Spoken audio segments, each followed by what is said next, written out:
We are not going on a vacation this long weekend since we were dispatched to shoot for a client.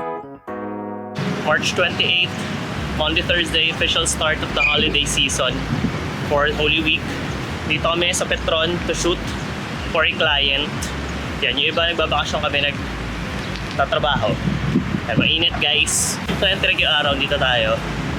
Parang yung Baguio experience lang, only this time, dito lang tayo sa SLEX. Yan, SLEX Petron. Dito tayo sa sasakyan ni Papi Teddy. Yan. Sup? Yung mahirap lang mag-park. Ito, meron pwede rito. Naghanap kami ng pwesto. Dito kami sa Petron, naghanap kami ng pwesto. Yung Petron parang, ano na siya, parking ano na. Oo. Kahit saan na, kagulo na yung mga tao. Daming mga pamilya na nagbabakasyon. Sana all. Kami nag-work. Kami nag-work. One of the very few instances na merong client na nag-work ng holiday. Kasi syempre, nasa corporate tayo. Usually, yung mga client, nakabakasyon din. Pero, Tsaka yung angle yata nung parang video is ano. yung parang, theme kasi nung parang ating long video weekend is bakasyon. Client is Domex. Kaya minention ko na kahit di ko sila sponsor. Outdoor shoots can be challenging. More so in the summer. If you're not struggling with the searing sun, the sweat and humidity can make you very uncomfortable. So for today's video guys, I am not the video producer, I am not the writer.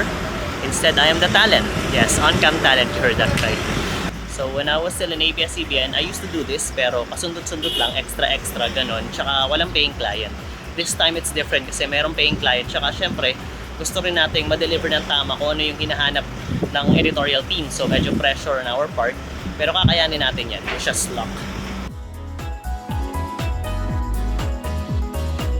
So yung scene is, nasa gitna tayo ng biyahe sa SLEX. Tapos bigla tayo nakaramdam na nag-revolution yung chan. So syempre, park tayo sa stopover. Tapos mag-CR tayo. Yung character, magugulat siya kasi nga, malinis yung CR kasi it's taken care of by Domex. And behind the scenes. Yes. Dito tayo sa CR ng SLEX. Client natin si Domex. Yeah. Mas malamig sa CR kesa sa labas. Yeah. After securing a parking spot and reviewing the script, the camera started rolling.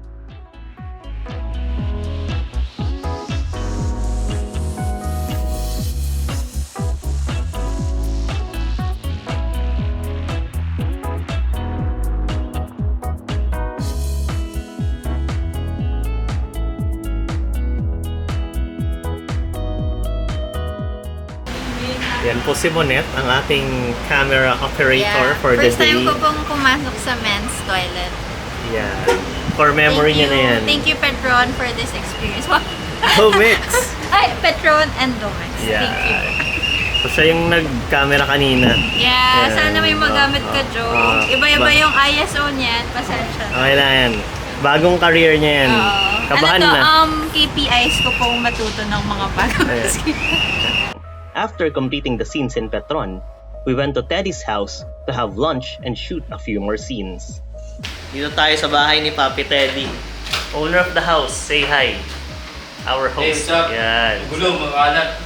Okay lang yan. Ganda yung bahay niya. Diyan pa si Monet. May warm lights. Yes. Accent lights. Jobert, Ganda. kasi paring CJ. Tapos nandito yung mga tropa namin. Ayan. Tropa namin yan. Dumayo. Manonood daw ng shoot. Yan yung mga talents. Oo. Co-talents. Co-talents namin yan. Sama namin mamaya. Sasayaw kami ni Teddy. Kasama sila.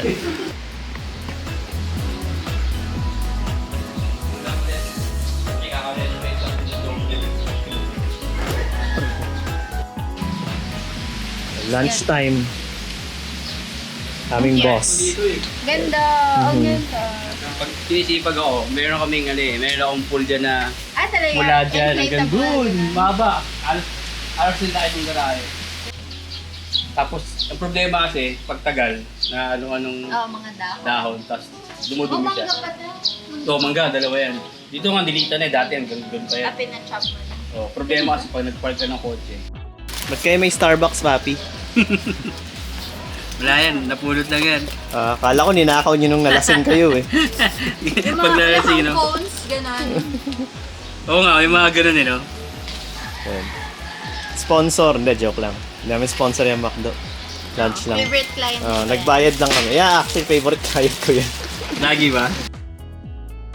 Ang haba na nito, baka hindi umabot sa Sunday publishing. End na natin. Yan. So, don't forget to like, share, and subscribe. Thanks guys. Ang haba na eh. Tapusin na natin. Bye.